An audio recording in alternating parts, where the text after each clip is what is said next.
वारस प्रमाणपत्र याला इंग्रजीमध्ये लीगल हेअर सर्टिफिकेट म्हणतात आणि उत्तराधिकारी प्रमाणपत्र याला इंग्रजीमध्ये सक्सेशन सर्टिफिकेट असे म्हणतात।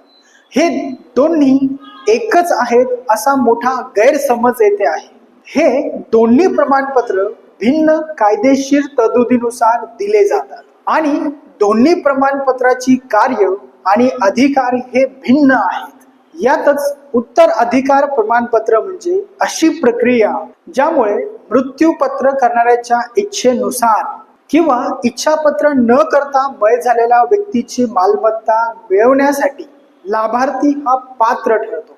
उत्तराधिकार प्रमाणपत्र देण्याची कायदेशीर तरतूद ही भारतीय उत्तराधिकारी कायदा 1925 त्यातील कलम 370 तसेच 371 तसेच 382 मध्ये आहे आणि असे उत्तराधिकारिता प्रमाणपत्र प्रदान करण्याचा अधिकार फक्त दिवाणी न्यायालयाला आहे। म्हणून ही बाब लक्षात घ्या, जो व्यक्ती मय झालेला आहे आणि त्याच्या प्रॉपर्टी संदर्भात वारसांमध्ये काही वाद असतील तर त्यांना अशा प्रमाणपत्राची आवश्यकता भासते आणि असे प्रमाणपत्र देण्यापूर्वी न्यायालय हे दोन्ही पक्षातील पक्षकारांना संधी ही त्यांचं म्हणणं मांडण्यासाठी देत असतात। म्हणूनच ही बाब लक्षात घ्या की उत्तराधिकारी ही अशी व्यक्ती असते जी वंश आणि विभागणीच्या नियमानुसार मयत पूर्वजांची संपत्ती ही संपादित करते, जिचा जन्म कायदेशीर वैवाहिक संबंधांमधून झालेला असून